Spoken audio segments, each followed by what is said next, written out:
in the sky, gazing far into the night. I raise my hand.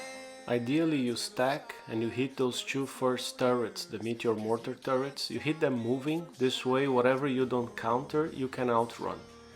You can also just sit in there, it's actually going to make just a few seconds difference. Now you go behind the mountains and around, notice how I'm trying to stay out of range of the long range missile turret. That's the advantage of driving. Then I send one fleet ahead, because that missile will fire and hit one ship, but it has splash. So at least one you dodge a little bit of damage. I splash kill the missile turret by hitting on the resource buildings. Then you sit still and kill the Hellstar. After that you cross the ice field. That's the shortest way of crossing it. Go around. And now you can easily kill the second Hellstar.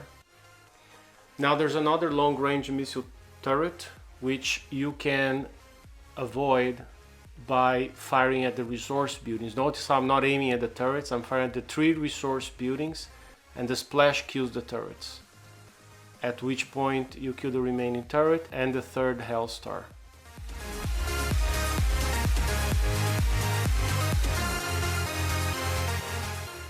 Only at that point you have to actually get in range of the missile turret and send one ship ahead. At least the first projectile will aim at it as you kill the Gore Saber and the turret, and that's it for the target.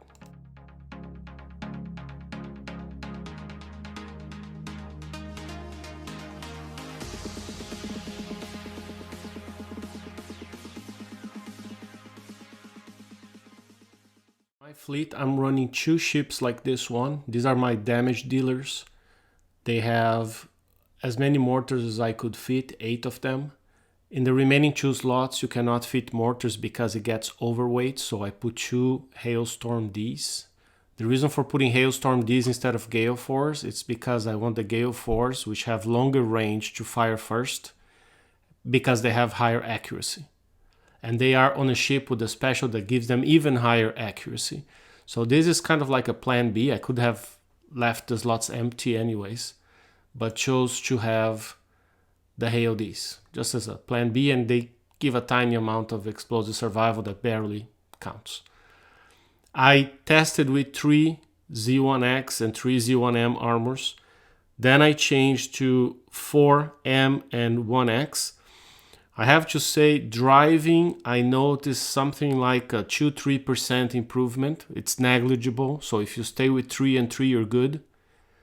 And on auto, actually, I didn't see any difference. It was pretty much the same thing.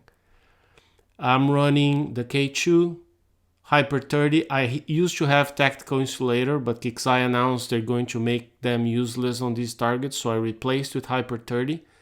Another option, if you wanted to go for more splash, you could use narrow firing aperture here, but then I recommend, instead of Explosive System 4, that you use Combustion System 2, because one gives more splash, the other less splash. In the end it stays about the same, spread, but the splash stacks in a way that you gain huge splash, so that could be beneficial as well.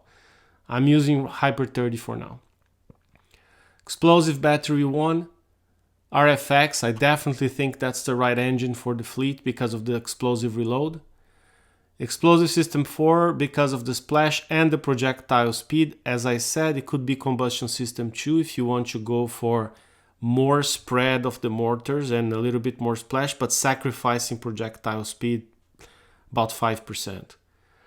And the reason, this is not a ship aimed to be a countermeasure ship, but it has countermeasure loaders simply because you gain 50% mortar reload from this special. That's the main reason why it's here. So 2 ships like this. Then next up, this is my anti-mortar ship. 4 Gale Ds, Gale Force, and 6 mortars. Again, I'm running the 4 M2X, you could be running 3 and 3. I don't use the new K2, I use HVR because of the projectile speed, very, very important for the anti-mortars. Hyper 30 to match speed, the same engine to match speed, and here explosive system, again projectile speed is important for the Gale, so this is the right one for this ship.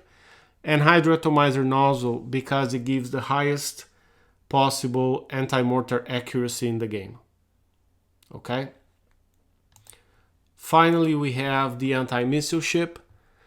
I might in the future bring this down to just 2 and more mortars. Right now, this is just working, so I won't play with it anymore. And the one difference is that here I use anti-missile proliferation system again because it gives the highest anti-missile accuracy in the game. And then I use the K2. It's not, projectile speed is not as important for this ship. I tested, the missiles don't come in as fast as the mortars, which to me it's amazing. Missiles should always be faster than mortars, but they aren't. I digress. Anyway, so K2 for more damage and anti-missile proliferation for better anti-missile performance. So these are my 4 ships, and that's how I'm getting the results. Let's now take a look at how it does on autopilot.